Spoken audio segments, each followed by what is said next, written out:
नमस्कार। हाजिर हैं एनटीपीसी की सीरीज में 30 जनवरी 2021 शिफ्ट 1 से प्रश्नों को लेकर। तो पहला क्वेश्चन है, निम्नलिखित में से किस टीम ने मार्च 2020 में 66वां रणजी ट्रॉफी खिताब जीता? तो जैसा कि आप जानते हो कि अभी जो हुआ है आपको उसे देखना है। ठीक है, तो वैसे इसमें आपका हो जाएगा सौराष्ट्र। ठीक। चलिए अगला है, जिस दिन भारत को स्वतंत्रता मिली थी उस दिन महात्मा गांधी कहाँ थे? तो वो कलकत्ता में थे। ठीक है, यहाँ पर कथन दिया गया है। कथन है कुछ फ्लैट महंगे हैं और कुछ महंगा विला है। अगर ध्यान रखिए, यहाँ पर आपका हो जाएगा कुछ फ्लैट। जैसे हम ये ले लेते हैं फ्लैट, और दे रहा है कि ये महंगे हैं, ये महंगे हैं। ठीक है, और कुछ जो है महंगे विला है, ये आपका कुछ विला हो गया जो कि महंगा है। तो ये एक कंडीशन हो गया। दूसरा कंडीशन आपका ये भी हो सकता है कि ये आपका फ्लैट है और ये आपका महंगा हो गया, महंगे है। ठीक है, लेकिन साथ में आपके ये भी हो सकता है कि ये जो विला है ये आपका महंगा भी हो सकता है, ये भी हो सकता है ना? क्योंकि कुछ की बात कर रहा है, कुछ फ्लाइट की बात कर रहा है, सभी की नहीं कर रहा है ना? तो कुछ शायद ये भी हो सकते हैं, है ना? संभावना बनती है। तो दूसरा कंडीशन आपका ये हो जाएगा। अब इसके अनुसार जाओगे तो कुछ विला महंगे हैं। देखिए कुछ विला, यहाँ से देखिए कुछ विला महंगे हैं। हाँ, तो ये आपका हो जाएगा। और इसके अनुसार देखोगे तो यहाँ से भी कुछ विला आपके महंगे होंगे। यानी कि दोनों के लिए जो ये शर्त ये सही है। ठीक है, और दूसरा है कोई फ्लाइट विला नहीं। यहाँ पे देखिए ये फ्लाइट विला नहीं है, तो इसके लिए नहीं है ना? ये बात सही हो रहा है। लेकिन अगर इसके लिए जाएंगे तो ये आपका ये फ्लाइट विला हो रहा है ना? मतलब कि यहाँ पर ये संभावना हो भी सकता है और नहीं भी, तो ये आपका नहीं होगा। दूसरा है कुछ विला फ्लैट्स है। कुछ विला, देखिए ये विला फ्लैट्स हैं, नहीं है, यहाँ पर आपको नहीं हो रहा है। लेकिन यहाँ पर देख रहे हैं कि कुछ फ्लैट जो है, कुछ विला जो है फ्लैट है, यहाँ पर हो रहा है ना? तो ये भी संभावना बनी है हाँ या नहीं भी, यानी ये भी आपको नहीं होना है। ठीक है, ये भी आपको नहीं होना है। सभी विला महंगे, देखिए यहाँ पर सभी विला महंगे हैं, नहीं है, साफ है, ये भी आपका नहीं होगा। मतलब कि सिर्फ और सिर्फ निष्कर्ष वन होगा, है ना? आपका पहला हो जाएगा कि केवल निष्कर्ष वन पालन करता है। ठीक। चलिए आगे देखते हैं। यहाँ पर है, भारतीय अंतरिक्ष अनुसंधान संगठन के अग्रणी केंद्रों में से एक सतीश धवन अंतरिक्ष केंद्र कहाँ स्थित है? तो स्थित है आंध्र प्रदेश में। ठीक है, आंध्र प्रदेश के श्रीहरिकोटा में। तो अगला, विश्व बैंक का मुख्यालय में स्थित है? तो ये है वाशिंगटन डीसी, यूएसए। ठीक है, अगला है, ये आपका दिया गया है कि 1000 और 3000 के बीच ऐसी कितनी संख्याएं हैं जो 7 से पूर्णतः विभाज्य है? तो पहले तो देखिए 1000 को लेकर देखिए, ये आपका 1000 है। 7 से अगर ये भाग कीजिए, 7 एकम 7, 3 जीरो, तो चौक 28, फिर आपका 2 जीरो, और ये आपका हो जाएगा 7 दूनी 14। ठीक है, यानी कि 6 हो जाएगा। अगर इसमें से देखिए आपको लेना है 1000 और 3000 के बीच में, लेकिन ये आप 6 घटाओगे तो 1000 से तो कम हो जाएगा। मतलब ये है कि अगर हम ये 6 की जगह, ठीक है, यहाँ पर अगर एक रहता तो 3 बार में कट जाता, है ना? चलो कि अगर यहाँ पर एक रहता तो कट जाता, यानी कि इसके बाद जो आपका 1000 एक है, ये आपको 7 से क्या हो जाएगी, विभाज्य होगी। फिर आपका हो जाएगा 1008। इसी तरह आपका जाएगा, है ना? अब 3000 वाले को देख लीजिए कि 3000 के लगभग में कौन ऐसी संख्या जो 7 से कटेगी। तो देखिए यहाँ 7 चौक 28, ये आपका 2, ठीक है, ये आपका 0, 7 दूनी की 14, तो हो जाएगा 0, 7 8 56, ये आपका 4 हो जो है जाएगा। ठीक 4 है। बच रहा है ना? तो 40 में से घटा देंगे तो कितना हो जाएगा, 2996, है ना? 2996। ये जो संख्या होगी जो 7 से क्या हो जाएगी, विभाज्य होगी। लेकिन यहाँ पर आपको जो है टोटल देखना है। ठीक है, यहाँ से लेकर यहाँ तक। तो आइए देखिए, एक समांतर श्रेणी बनाएगी जिसमें आपका पहला पद आपका हो जाएगा ये, और डी जो हो जाएगा क्योंकि 7 का अंतर है वो आपका ये हो जाएगा। ठीक है, और लास्ट वाला पद आपको दिख ही रहा है, ये आपका एन है, ये आपका एनवा पद है। तो एनवा पद के लिए आप सूत्र आप लोगे तो क्या होता है, एन बराबर A plus N minus one into T. ठीक है, तो यहाँ से अगर आप लीजिए, ये आपका कितना है, 2996 बराबर ए का मान कितना है आपका है 1001 प्लस एन जो आपको पता करना है, और डी है 7। से क्या करते हैं, ठीक है। 2996 में से ये 1001 जो है घटा दीजिए। ठीक है, तो अब घटाओगे तो कितना मान हो जाएगा, ये घटाओगे तो आपका देखिए 6 में ले घटेगा 5, ये आपका हो जाएगा 9, ये 9 और 2 में ले घटेगा 1, और 7 यहाँ पर गुणा है तो इधर आकर भाग हो जाएगा, ये n-1। भाग कीजिए, 7 दूना का 14 है ना, 4 9, देखिए 7 दूना का 14 हो जाएगा, 5 9 7 8 56, ठीक, और 3 पर 7 बचे 35 बराबर n-1, या ये -1 इधर आकर क्या हो जाएगा, छूट जाएगा। तो इस तरफ से आपका हो जाएगा 283, ठीक है। तो इस तरफ से आपका आंसर हो जाएगा तीसरा, ठीक है। चलिए अगला है, साधारण ब्याज की 5% वार्षिक दर पर निवेश की गई एक धनराशि 6 वर्ष में बढ़कर इतना हो जाती है, तो समान दर पर कितने वर्षों में यह धनराशि इतनी हो जाएगी, ठीक है। तो यहाँ पर आप देखिए, मान कर चले कि धनराशि जो है वो पी है, ठीक है। तो पी, और देखिए ये आपका धनराशि और प्लस ब्याज मिलकर ये इतना हो रहा है ना। तो ब्याज के लिए सूत्र क्या हो जाता है, P into R into T बटा 100 बराबर ये आपका 26 13 हो जाएगा, ठीक है। अब जो है पी जो आपको ज्ञात करनी है, ठीक है। तो पी ज्ञात करनी है, तो देखिए यहाँ पर आपका पी प्लस पी, आर कितना है, तो 5 है, और टी जो है 6 है, और बटा 100 बराबर 26 13। अब यहाँ से देखिए 5 से करेंगे तो आपका 20 हो जाएगा, ये आपका जो है हो जाएगा 3, और ये आपका हो जाएगा 10, ठीक है। तो यहाँ से जो है आप यहाँ पर लघुत्तम भी निकाल सकते हो, आपका 10 का 10 हो जाएगा, और 10 से ये तो आपका 10 भी हो जाएगा, ठीक है, 10 पी, और देखिए ये आपका 3 पी बराबर 26 13। अब देखिए यहाँ से क्या हो जाना है, ये आपका 10 पी और 3 पी 13 पी, ठीक है, बटा 10 26 13।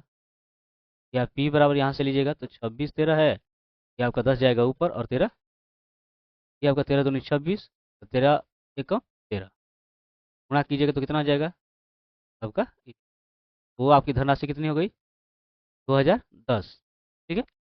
अब ये धनराशि जो है इतनी हो जाएगी कितने वर्ष में, ये आपको पता करना है, कि जबकि दर जो है 5% है। तो आपको ये मिल गई, यहाँ से आपको ये भी मिल गई, ठीक है। तो सबसे पहले आप क्या निकाल लीजिए, ब्याज।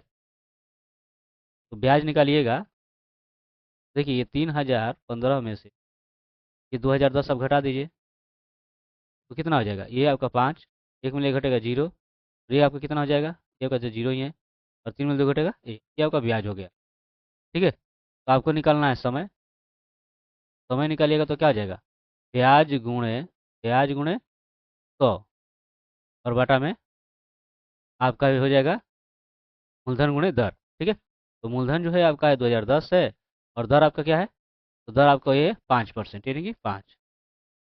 अब देखिए यहाँ से क्या हो जाना है, कैसे कटेगा, ये आपका जो है ये 0, ये 0, ठीक है, 5 से 5 दूनी 10, ठीक। अब देखिए यहाँ से एक गुणा कर दोगे, ये आपका हो जाएगा 2 5 10, ठीक है, और ये आपका कितना, और 200 कितने बार में ये कटेगा, 10 बार में। इस तरह से आपका आंसर कितना हो जाएगा, पहला, ठीक है। अगला है, किसी राजनीतिक दल को राष्ट्रीय पार्टी के रूप में मान्यता प्राप्त करने हेतु कम से कम किन 3 अलग अलग राज्यों में से लोकसभा सीटों का कितना प्रतिशत जीतना अनिवार्य है, तो इसको जो है आपको बताना है। हमें इंतजार रहेगा आपका कमेंट का, ठीक है। चलिए आगे बढ़ते हैं। यहाँ पर दिया गया है कि ए और बी किसी कार्य को 18 दिन में पूरा कर सकते हैं, ध्यान रखिए, ए और बी जो है किसी कार्य को 18 दिन में करते हैं, बी और सी 27 दिन में, बी और सी जो है 27 दिन में, और ए बी सी मिलकर 12 दिन में, ए बी सी मिलकर जो है 12 दिनों में। अब यहाँ पर आपको ज्ञात करना है ए और सी जो है उस कार्य को मिलकर कितने समय में पूरा करेंगे। देखिए पहले जो है आप इनका एलसीएम निकाल लीजिए, तो 18 27 और 12 का एलसीएम निकालिएगा तो कितना हो जाएगा, देखिए आप इसका एलसीएम निकालेंगे 18 27 और 12 का, ये 2 से 2 9 18 27, और 2 छका 12, 3 से 3 तिहाई 9 3 9 27, 3 से 3 एकम 3 3 तिहाई 9, और ये 2, यहाँ से 2 तिहाई 6 6 तिहाई 18, 18 तिहाई 54 54 दूनी 108, मतलब यहाँ पर जो एलसीएम हो जाएगा 108 हो जाएगा, ठीक है। और इनकी क्षमता देख लीजिए, 18 छक इठोल से, ये 27 चौका, और ये 12 नावा, ठीक है। तो हमें निकालना है एसी का, तो पहले ए का निकाल लेते हैं। ए का निकालिएगा तो देखिए आप क्या कीजिए कि ये जो आप देख रहे हो एबीसी, एबीसी में से ये बीसी घटा दीजिए, यानी 9 में 4 घटा दोगे तो ये कितना हो जाएगा, चलिए 5 हो जाएगा, ठीक है। उसी तरह सी के लिए अगर जाइए, इसमें से इसको घटा दीजिए तो आपका सी बचेगा। तो 9 में 6 घटा दो कितना हो जाएगा 3। तो अगर आप ए प्लस सी के लिए जाइएगा, देखिए ये टोटल आपका 108 है, और ये 5 3 जोड़ दीजिए, तो 8 बाटा हो जाएगा 8, 4 से भी कट जाएगा, 4 दूनी 8, 4 से 1 कीजिएगा, ये 4 दूनी 8 हो जाएगा, और 2 8 4 7 28। ठीक। और यहाँ से अगर भाग करोगे आप, 2 एकम 2, 2 3 100, और यानी इतना दिन आपका हो जाएगा। ठीक है, यानी कि तीसरा। चलिए आगे बढ़ते हैं। यहाँ पर दिया गया है एक निश्चित धनराशि को ए बी और सी के बीच विभाजित किया जाता है। ए को कुल राशि में से 1/3 हिस्सा मिलता है, बी को सी से 3 गुना हिस्सा मिलता है, और सी को ए से 1200 रुपये कम मिलते हैं। तो ए का हिस्सा जो है आपको ज्ञात करना है। ठीक है। तो मान लें कुल जो धनराशि है, जो कुल धनराशि जो है वो है 100 रुपये। ठीक है। कुल धनराशि 100 रुपये है, तो आपका ए का जो हिस्सा हो जाएगा वो कितना हो जाएगा 1/3। ठीक है ना, ए को कितना मिल रहा है 1/3। अब आते जाते हैं सी का, देखिए सी का यहाँ पे दिया गया है, तो ए से 1200 रुपया कम। ठीक है, यानी कि 1/3 में से 1200 रुपया कम। अब आते हैं बी की, तो बी का दिया गया है कि बी को जो है सी से 3 गुना हिस्सा मिल रहा है, तो ये जो है इसके इससे 3 गुना है ना, यानी 1/3 माइनस 1200 ये आपका हो जाएगा। और जब आप यहाँ पर हल करोगे, यहाँ पर देखिए इसे गुणा करोगे, 3 3 कट जाएगा, यहाँ पर क्या बचेगा एक्स, इसमें करोगे तो 12 3 क्या हो जाएगा 36। ठीक है। अब आते हैं, अब सबको अगर आप जोड़ लीजिए, तो तीनों हिस्सा को जोड़ जोड़ लीजिए, देखिए 1/3 plus 1/3 minus 1200 plus x minus 36, ये टोटल मिलाकर क्या आपका हो जाएगा, ये जो टोटल धनराशि है ये। ठीक है। तो देखिए अब यहाँ से आपका एक्स एक्स क्या हो जाना है खत्म। ठीक है। और इसको आप हल करने जाओ, ये आपका 3 हो जाएगा, और एक्स एक्स आपका कितना हो जाएगा 2x, और ये -12 और -36 कितना हो जाएगा 4800, और इधर आकर आपका क्या हो जाएगा प्लस, अब एक्स बराबर क्या हो जाएगा, ये जो 4800 है ये आपका 3 जाएगा ऊपर और 2 नीचे, तो आपका कितना हो जाएगा 2400, यानी कि 24 तिया 7200। इस तरह से जो है कुल धनराशि जो है आपका 7200 हो गया। अब यहाँ पर आपको ए का हिस्सा निकालना है, तो ए का हिस्सा जो है कितना है, ए का हिस्सा जो है इस धनराशि का 1/3 है, यानी कि 24 तिया 72 आपका हो जाएगा, यानी कि आपका इतना, आपका आंसर क्या हो जाएगा चौथा। ठीक। दिया गया है कि 130 छात्रों की एक कक्षा में जो है 15 छात्र गणित और इतिहास को पसंद करते हैं ना, 15 छात्र गणित एवं इतिहास को, 25 छात्र केवल हिंदी को, 30 छात्र केवल अंग्रेजी को। ठीक है। और 20 छात्र अंग्रेजी एवं हिंदी को, और 15 छात्र केवल इतिहास को, और 15 छात्र केवल गणित को। तो कुछ छात्र जो है सभी 4 विषय को पसंद करते हैं। तो यदि अंग्रेजी पसंद करने वाले कुल छात्र जो है की संख्या जो है 60 है, और हिंदी पसंद करने वालों कुल छात्रों की संख्या जो है 55 है, और गणित एवं इतिहास पसंद करने वाले कुल छात्रों की संख्या 40 है, सभी 4 विषय को पसंद करने वाले छात्रों की संख्या कितनी होगी। ठीक है। इसे आपको हल करना है। तो सबसे पहले देखिए यहाँ पर जो है प्रश्न के अनुसार अगर देखें, तो यहाँ पर गणित एवं इतिहास की बात हो रही है, हम सिर्फ ले लेते हैं गणित एवं इतिहास। ये आपका हो गया गणित, ये हो गया इतिहास। ठीक है। 15 छात्र ये आपका हो गया, और यहाँ पर जो है दे रहा है कि यहाँ पर अब हिंदी आ गया अंग्रेजी आ गया, तो हिंदी और अंग्रेजी आपका अलग हो गया है ना, तो ले लेते हैं हिंदी और एक ले लेते हैं अंग्रेजी। ये आपका हो गया हिंदी, ये आपका हो गया अंग्रेजी। ठीक है। जैसा कि दे दिया जा रहा है कि 25 केवल हिंदी थे, केवल हिंदी। ठीक है। 30 जो है केवल अंग्रेजी, और 20 छात्र जो है अंग्रेजी और हिंदी दोनों, हिंदी और अंग्रेजी दोनों है 30। 15 छात्र केवल इतिहास, 15 छात्र केवल इतिहास है ना, और 15 छात्र केवल गणित। तो कुछ छात्र जो है सभी 4 विषयों को पसंद करते हैं, छात्र जो सभी 4 विषय पसंद करते हैं, ये जो ज्ञात करना है इनको निकालना है। तो आप 130 में से, ठीक है, 130 में से इन सबको हटा दीजिए, यानी कि आपका हो जाएगा 15 जोड़ 15 जोड़ 15 जोड़ 25 जोड़ 20 जोड़ 30, ठीक ना। 130 माइनस ये आपका 15 या 45, 45 और ये 50, 20 70, 20 90, ठीक है। और 90 30 120 हटाइएगा तो कितना होगा 10। तो इस तरह से जो छात्र जो है सभी 4 विषयों को पसंद करते हैं उनकी संख्या कितनी हो जाएगी 10। यानी इसमें आपका आंसर कितना हो जाएगा 10। अगला है कि 80 किलोमीटर प्रति घंटा की चाल से चल रही 400 मीटर लंबी रेलगाड़ी को 150 मीटर लंबे प्लेटफार्म को पार करने में कितना समय लगेगा।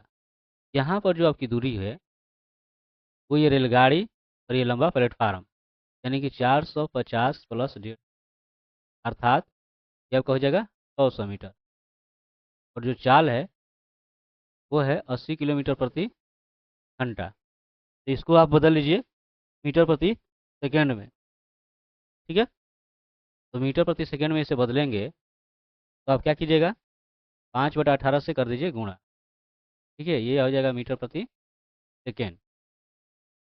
अब जो है यहाँ पर आपको क्या निकालना है समय। समय बराबर क्या हो जाता है, ये होता है दूरी बटा 4। दूरी जो है आपका कितना है 600 और चाल है 80 गुणे 5/18, अर्थात ये 18 आपका जाएगा ऊपर और ये आपका हो जाएगा 5, ठीक। तो देखिए 1 0 1 0 खत्म। फिर यहाँ से आप कर सकते हैं 5 से एक हो जाएगा 12 50 60, ठीक है। 4 से 4 दूनी 8 और 4 तिहाई 12, 2 से 2 9 18, एक हो जाएगा 9 तिया 27, यानी कितना सेकंड हो जाएगा 27 सेकंड, ठीक है।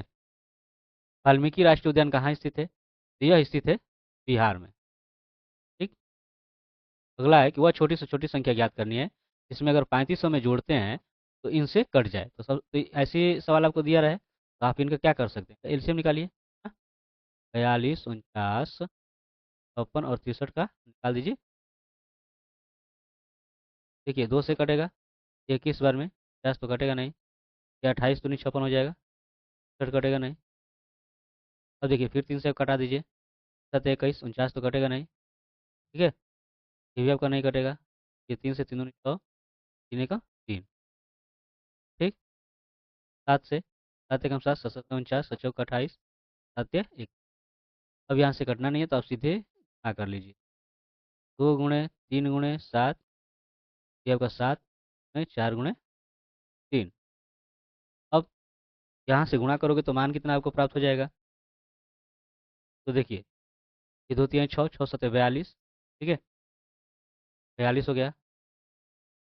और देखिए यहाँ से करते हैं 12 12 7 84, ठीक है। क्या कर लेते हैं 2 चौके 8 2 8 चौको 16, 4 8 32 37, 8 6 6 12, ये आपका 1 3 4 1 5, ठीक है। ये आपका हो जाएगा 8। अब दिया है कि 3500 में क्या जोड़ें कि इनसे कट जाए। तो देखिए ये संख्या जो होगी ये कटेगी, है ना। मतलब कि 3500 में क्या जोड़ें तो 3500 इसमें से घटा दीजिए, वो संख्या क्या हो जाएगी 28। ये आपका आंसर हो जाएगा चौथा, ठीक है। सूचीबद्ध 4 अक्षर समूहों में से 3 किसी तरह संगत हैं और एक असंगत है, तो असंगत का चयन करना है। तो यहाँ पर देखिए सी एफ है, सी से एफ ये तीसरे पर, ये छठे पर, यानी कि 3 की बढ़ोतरी। ओ से आर कितनी की बढ़ोतरी, ये आपका जो है 15 और 18, यानी कि ये भी 3 की बढ़ोतरी, ठीक है। यहाँ पर देखिए ये 22 ये 24, यानी कि 2 की बढ़ोतरी। ये डी है ना, ये 1 और ये चौथे पर, यानी कि 3 की बढ़ोतरी। इसमें आपको क्या असंगत दिख रहा है, ये वाला, है ना। यही आपका आंसर हो जाएगा। आगे अफ्रीका में स्थित किलिमंजारो का नाम है, एक ज्वालामुखी पर्वत का नाम है, ठीक है। मोना एक स्थान पर जो है 17 फरवरी 2012 से लेकर 27 अप्रैल 2012 तक रही। यदि दोनों दिन शामिल किए जाएं तो एक स्थान पर वो कितने दिन रही है आपको बताना है। देखिए फरवरी महीने में रही है, फरवरी, ठीक है। फिर आपका मार्च हो गया, मार्च के बाद अप्रैल हो गया। तो फरवरी में कितने दिन तक रही है, तो जैसा कि आप देख रहे हैं 2012 जो लीप ईयर है ना, 29 दिन का फरवरी होगा। कितना दिन इसमें हो जाएगा, तो देखिए यहाँ से जो है 17 है तो इसमें से आप 17 घटा दीजिए, 12 दिन है, चूंकि इसको भी शामिल करना है, यानी कि इसमें हो जाएगा 13 दिन, ठीक है। मार्च जो है आपका 31 दिन का होगा ही होगा। फिर आपका हो गया इसमें आपका अप्रैल, है ना, ये आपका 27 हो गया। टोटल कितना दिन हो जा रहा है, देखिए यहाँ से आपका 3 7 10 10 1 11, ये 2 3 5 1 6 ना, 1 7, यानी टोटल कितना दिन का हो रहा है? 71 दिन। ठीक है, मतलब कि एक स्थान पर ये 71 दिन तक रही थी। ठीक है, चलिए आगे देखते हैं। दिए गए आंकड़ों के माध्य, माध्यिका और बहुलक का योग ज्ञात कीजिए। ये आपका जो है 5 है। पहले सबसे पहले आप क्या करेंगे, इसे आरोही क्रम में रख लेंगे। आरोही क्रम में ये आपका 9 सबसे छोटा है। ठीक है ना, 9 के बाद आपका क्या है? तो 15 है। 15 के बाद देखिए 9 भी हो गया, 15 भी हो गया, फिर क्या है? 20 है। ठीक है, और 20 के बाद आपका क्या है? देखिए ये 25 है, 3। ठीक है, 25 है, फिर 25 भी आपका हो गया। अब क्या बचा? 35। ठीक है, अब देखिए गिन लीजिए कितने हैं, 1 2 3 4 5 6 7। टोटल संख्या जो है इनकी 7 है। आपको क्या निकालना क्या है? तो देखिए यहाँ पर पहले अगर माध्य निकालने के लिए आप जाओगे, तो आपको जानते हो कि जोड़ लेना होता है। 9 15 20 30 25 35, तो ये कितनी बार है? 7। तो आप इनको जोड़िएगा तो देखिए ये 25 या 75 ऐसे ही हो जाएगा। 75 और 5 80, और 80 और 30 110, 110 और 20 130, तो 30 और 10 कितना हो जाएगा? 40, और 5 45 और 9 कितना हो जा रहा है? तो आपका 154। ठीक है, 154/7। देखिए आप जानते हो कि 22 7 154 होता है, ये आपका माध्य हो जाएगा। और माध्यिका के लिए क्या हो जाता है? बीच वाला मान देखिए इसमें, इधर से 3, इधर से 3, बीच में क्या बचा? ये आपका माध्यिका हो गया। बहुलक के लिए आपको जो है सबसे ज़्यादा बार कौन आया? 25 आया, तो ये आपका बहुलक हो गया। ठीक है, अब इनका योग ज्ञात कर लेना है। इनका योग कीजिएगा तो देखिए आपका 22 है, 30 है, और 25। 25 25 50 और ये 22 कितना हो जाएगा? 72। आपका आंसर हो गया दूसरा। ठीक है, यहाँ पर दिया गया है कि वायर को सेना के रूप में कूटबद्ध किया जाता है, तो रिपोर्ट को किस रूप में हो जाएगा? देखिए यहाँ से WIRE। ठीक है, तो यहाँ पर आपका देखिए यहाँ पर क्या हो रहा है? कमी हो रहा है ना। W से S कितने की कमी हो रहा है? 4 की। ठीक है, देखिए I से E ये कितने की कमी हो रहा है? 4। इसमें देखिए 18 से आपका ये 14, ये 4 की। 5 से 1, ये भी आपका 4। ठीक है, उसी तरह से जो है रिपोर्ट वाला लीजिए, REPORT। 4 कम कीजिए सब में, R में 4 कम करेंगे तो यहाँ से भी दिया है आपका, तो जाना है। ठीक है, P के लिए क्या आपको दे रहा है? ये दिया जा रहा है। P के लिए तो P में आप 4 कम करोगे, चूंकि 16 पे आता है, 4 कम कीजिएगा तो 12 हो जाएगा। 12 पर क्या आएगा? L। O, ये 15 में 4 कम कीजिएगा तो 11 यानी K। ये R के लिए तो आपका दिया ही है N। ये 20 से 4 कम कीजिएगा तो 16 यानी P। ठीक है, NaLKNP आपका दूसरा हो जाएगा। ठीक है, एक वर्गाकार पार की भुजा की लंबाई इतनी है और बाहर से 4 और 3 मीटर चौड़ी एक सड़क बनाई गई है। सड़क का क्षेत्रफल ज्ञात करना। अगर आप ध्यान दीजिएगा, मान लें कि ये आपका पार्क है। ठीक है, ये 18 मीटर भुजा वाला है, और इधर से जो है ये आपका जो है रास्ता है, जो चारों तरफ से जो है 3 मीटर है ना, इधर से भी 3 मीटर, इधर से भी 3 मीटर। उस स्थिति में अगर ये सड़क का जो क्षेत्रफल आप निकाल, सिर्फ सड़क का क्षेत्रफल अगर निकालोगे तो क्या होगा? पहले ये बड़ा वाला क्षेत्रफल कर लोगे, ठीक ना। तो बड़ा वाला का कीजिएगा तो क्या हो जाएगा? 18 है, और इधर 3 जोड़िएगा तो 18 और 6 कितना हो जाएगा? ध्यान रखिएगा, ये आपका 3 18 और तो 24 हो जाएगा, है ना। यानी कि 24 का वर्ग और माइनस 18 का वर्ग हो जाएगा। ठीक ना, यहाँ से आप कर सकते हैं। 24 का वर्ग कितना होता है? 576, और 18 का 324। घटा लीजिए, 6 में 4 घटेगा 2, 7 में घटेगा 5, ये 5 में 3 घटेगा 2, यानी 252 वर्ग मीटर आपका हो जाएगा। ठीक है, इस भारतीय प्रधानमंत्री ने प्रसिद्ध तेलुगु उपन्यास को सहस्त्र के नाम से हिंदी में अनुवादित किया था? वो थे PV नरसिम्हा राव। ठीक है, चलिए ये 9वें प्रधानमंत्री थे, ध्यान रखिएगा। अगला है, कंप्यूटर के संदर्भ में GUI का विस्तार है। ये देखिए यहाँ पर ये आपका जी रहा है। ठीक है, GUI का विस्तार क्या है? वो है ग्राफिकल यूजर इंटरफेस। शेष। ठीक है, इनमें से कौन सी कंपनी महारत्न कंपनियों के अंतर्गत सूचीबद्ध नहीं है? तो कौन सी हो जाएगी? वो आपको होगा शिपिंग कॉर्पोरेशन ऑफ इंडिया। ठीक है,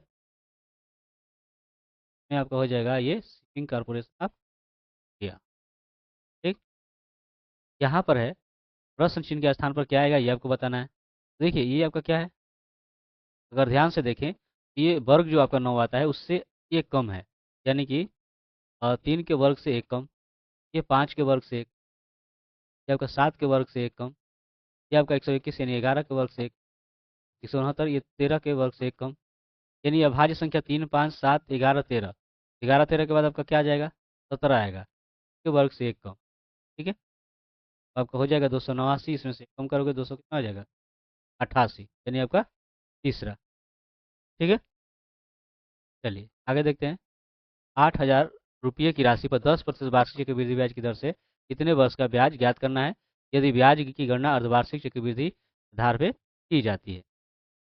देखिए अगर यहाँ पर जो आपका दर जो हो जाएगा माही होने पर कितना हो जाता है, आधा हो जाता है ना, यानी 5% हो जाएगा। अब यहीं पर अगर समय आप निकालिएगा, ये देखिए 2 एकम 2 एक 3 3/2, लेकिन समय क्या हो जाता है, दुगुना हो जाता है हाँ, जब का 3। ठीक है, अब जो है आप यहाँ पर ब्याज निकालिए, क्या आ जाएगा पी इंटू 1 प्लस ये आपका R/100 इन जब का सूत्र हो जाएगा। अब यहाँ से देखिए पी आपका कितना है, कितना है 1 प्लस आर जो है ये आपका 5/3 माइनस ये आपका कितने बार में कट जाना है, 20 बार में। अब जो है आप जानते हो कि ये 20 से कितना हो जाएगा 21, है ना, 21 ये आपका 20 हो जाएगा, और घात 3 और माइनस 1। आगे अब देखिए यहाँ से 21 का अगर घन आप कीजिएगा तो कितना हो जाएगा, 21 का घन आपका हो जाता है 9,261, और ये आपका हो जाएगा 8 माइनस 1। अब देखिए इसमें से आप क्या करोगे तो ये आपका 8,000 का 8,000 हो जाएगा, और ये सीधे आप घटा सकते हैं इसमें से आपका 1261 हो जाना। ठीक है, ये आपका खत्म, या कितना 1260 रुपये, यही आपकी क्या हो जाएगी चक्रवृद्धि ब्याज। ये रहा आपका 51 से लेकर के 75 तक के प्रश्नों का हल। बाकी के प्रश्नों को लेकर हाजिर होंगे अगले वीडियो में, तब तक के लिए धन्यवाद।